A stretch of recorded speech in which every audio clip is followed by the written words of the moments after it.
नमस्कार, आप देख रहे हैं पब्लिक टाइम पूर्वांचल। आइए जानते हैं देवरे की खास खबर विस्तार से। गोरखपुर के चर्चित शिक्षक कृष्ण मोहन सिंह आत्महत्या प्रकरण में नया मोड़ सामने आया है। मामले में फरार चल रहे निलंबित बाबू संजीव सिंह ने राहत के लिए हाई कोर्ट का दरवाजा खटखटाया है और अपने खिलाफ दर्ज एफआईआर को रद्द करने की मांग की है। हालांकि मंगलवार को कोर्ट में इस याचिका पर सुनवाई नहीं हो सकी। संभावना है कि अब एक सप्ताह बाद इस मामले में सुनवाई होगी। बताया जा रहा है कि संजीव सिंह घटना के बाद से फरार है और उसकी गिरफ्तारी के लिए गोरखपुर पुलिस ने 10,000 रुपए का इनाम भी घोषित किया है। गौरतलब है कि शिक्षक की पत्नी गुड़िया सिंह की तहरीर पर गुलरिया थाने में बीएसए शालिनी श्रीवास्तव, बाबू संजीव सिंह और अन्य के खिलाफ आत्महत्या के लिए उकसाने और धमकी देने की धाराओं में मुकदमा दर्ज किया गया था।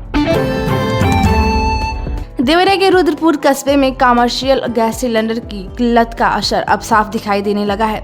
बस स्टेशन स्थित चटोरी गली जो फास्ट फूड के लिए जानी जाती है, वहां इन दिनों सन्नाटा पसरा हुआ है। गैस सिलेंडर नहीं मिलने के कारण कई फास्ट फूड और मिठाई की दुकानें बंद होने की कगार पर पहुंच गई हैं। चाउमीन, चाट, पिज्जा और बर्गर जैसे फास्ट की बिक्री भी कई जगह रोक दी गई है। दुकानदारों का कहना है कि कमर्शियल सिलेंडर फिलहाल सिर्फ अस्पतालों और हॉस्पिटल को दिए जा रहे हैं, जिससे छोटे दुकानदारों के सामने बड़ा संकट खड़ा हो गया है। दुकानदार ने चेतावनी दी है कि यदि जल्द गैस सिलेंडर की आपूर्ति शुरू नहीं हुई तो आने वाले दिनों में कई दुकानों का काम पूरी तरह बंद हो सकता है। देवरिया में यूपी बोर्ड की हाई स्कूल और इंटरमीडिएट की परीक्षा 12 मार्च को समाप्त हो रही है। इसके बाद उत्तर पुस्तिकाओं का मूल्यांकन 18 मार्च से शुरू किया जाएगा। इसके लिए जिले से उत्तर पुस्तिकाओं को विभिन्न मूल्यांकन केंद्रों पर भेजने की तैयारी चल रही है। हालांकि इस बार कापियों को 13 मार्च की बजाय 16 मार्च से भेजने की संभावना है। इसकी वजह 14 और 15 मार्च को होने वाली पुलिस भर्ती परीक्षा को बताया जा रहा है। जिले में पुलिस भर्ती परीक्षा के लिए 10 विद्यालयों का परीक्षा केंद्र बनाया गया है। इनमें राजकीय कॉलेज भी शामिल है। यही केंद्र यूपी बोर्ड का उत्तर पुस्तिका संकलन केंद्र भी है। ऐसे में पुलिस भर्ती परीक्षा के कारण 14 और 15 मार्च को कापियों को ट्रकों पर लोड करना संभव नहीं होगा। बताया जा रहा है कि परीक्षा समाप्त होने के बाद 15 मार्च को कापियों को लोड कर 16 मार्च से अन्य स्थानों पर भेजा जाएगा। देवरिया के तरकुलवा क्षेत्र से एक अच्छी खबर सामने आई है। प्राथमिक और पूर्व माध्यमिक विद्यालय महुआ बजराटार के बच्चों ने अयोध्या में आयोजित राज्य स्तरीय की क्रीड़ा प्रतियोगिता में शानदार प्रदर्शन किया है। शतरंज प्रतियोगिता में बालक वर्ग में विद्यालय के छात्रों ने गोल्ड मेडल जीता, जबकि बालिका वर्ग की टीम ने सिल्वर मेडल हासिल किया। इस प्रतियोगिता का आयोजन 9 से 11 मार्च तक अयोध्या के डॉक्टर भीमराव अंबेडकर अंतर्राष्ट्रीय क्रीड़ा संकुल में किया गया था। बच्चों की इस सफलता पर गांव लौटने पर शिक्षक और ग्रामीणों ने गाने बाजे और फूल मालाओं के साथ उनका जोरदार स्वागत किया। विद्यालय प्रशासन ने इसे पूरे क्षेत्र के लिए गर्व की बात बताया है।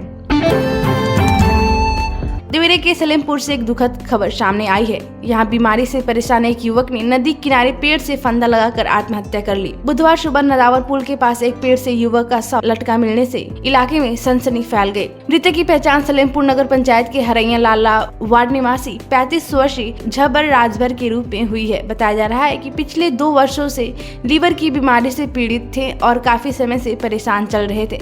सूचना मिलने पर पुलिस मौके पर पहुंची और शव को पोस्टमार्टम के लिए भेज दिया।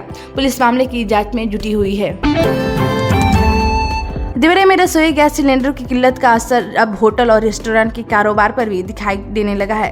कमर्शियल गैस सिलेंडर की आपूर्ति पर रोक लगाने से कई रेस्टोरेंट संचालकों के सामने संकट खड़ा हो गया है। बताया जा रहा है कि अधिकांश रेस्टोरेंट के पास केवल 2 से 3 दिन का ही गैस का स्टॉक बचा है। शहर के सिविल लाइंस, कोतवाली रोड और रुद्रपुर मोड़ जैसे इलाकों में कई रेस्टोरेंट को चाट, पकौड़ी और फास्ट फूड की बिक्री रोकनी पड़ी है। कहीं कारीगरों की छुट्टी का बहाना बनाकर स्टॉल बंद किए गए हैं, तो कहीं गैस खत्म होने के कारण दुकान खुली होने के बावजूद खाना नहीं बन पा रहा है। रेस्टोरेंट संचालकों का कहना है कि यदि जल्द गैस की आपूर्ति नहीं हुई तो उनका कारोबार पूरी तरह से ठप हो सकता है। देवरिया के बघौज घाट क्षेत्र में स्थित रविंद्र किशोर शाही राजकीय महाविद्यालय में चल रहे निर्माण कार्यों का बुधवार को प्रदेश के कृषि मंत्री सूर्य प्रताप शाही ने औचक निरीक्षण किया।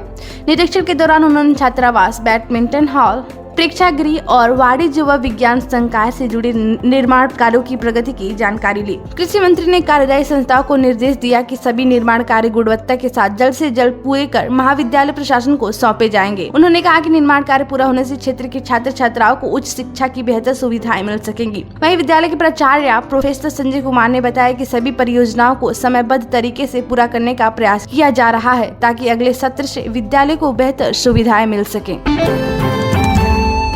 देवरिया के भटनी क्षेत्र में गैस सिलेंडर की किल्लत से लोगों की परेशानी बढ़ गई है। गैस नहीं मिलने के कारण कई दुकानदारों ने काम चलाने के लिए अब कोयले का सहारा लेना शुरू कर दिया है।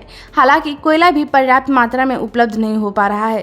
वहीं गैस सिलेंडर की बुकिंग और वितरण को लेकर गैस एजेंसी पर पूरे दिन लोगों की भीड़ लगी रही है। दुकानदारों का कहना है कि समय से सिलेंडर नहीं मिलने के कारण होटल और चाय नाश्ते की दुकानों का काम प्रभावित हो रहा है। कुछ उपभोक्ताओं ने KYC के नाम पर सिलेंडर नहीं दिए जाने का भी आरोप लगाया है। एजेंसी संचालक का कहना है कि ऊपर से गैस सिलेंडर की आपूर्ति कम हो रही है, जिसके कारण यह समस्या पैदा हो रही है। देवरिया में राष्ट्रीय कुष्ठ उन्मूलन कार्यक्रम के तहत 9 मार्च से 23 मार्च तक कुष्ठ रोगी खोजी अभियान चलाया जा रहा है। मुख्य चिकित्सा अधिकारी डॉक्टर अनिल कुमार गुप्ता ने बताया कि इस अभियान के तहत स्वास्थ्य विभाग की टीमें घर घर जाकर कुष्ठ रोगियों की पहचान कर रही है। उन्होंने लोगों से अपील की है कि कुष्ठ रोगियों से भेदभाव न करें। यह छुआछूत की बीमारी नहीं है और मल्टी ड्रग थेरेपी से पूरी तरह ठीक हो सकती है। सीएमओ ने बताया कि करीब 3500 टीमें घर घर जाकर 2 वर्ष से ऊपर के लोगों की जाँच कर रही है। यदि किसी में लक्षण पाए जाते हैं तो उसका इलाज निःशुल्क किया जाएगा। स्वास्थ्य विभाग ने लोगों से अपील की है कि टीम घर पहुंचे तो बीमारी छिपाए नहीं और जांच शुरू कराएं ताकि समय पर इलाज हो सके।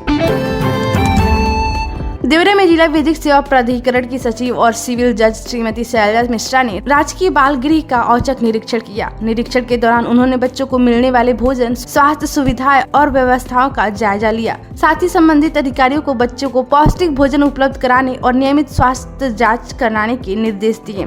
सचिव ने बाल गृह के अभिलेखों का भी अवलोकन किया और बच्चों को नियमित व्यायाम और विशेष ध्यान देने को कहा। के अलावा परिसर और भंडार कक्ष की साफ सफाई तथा सुरक्षा व्यवस्था को लेकर भी आवश्यक दिशा निर्देश दिए गए।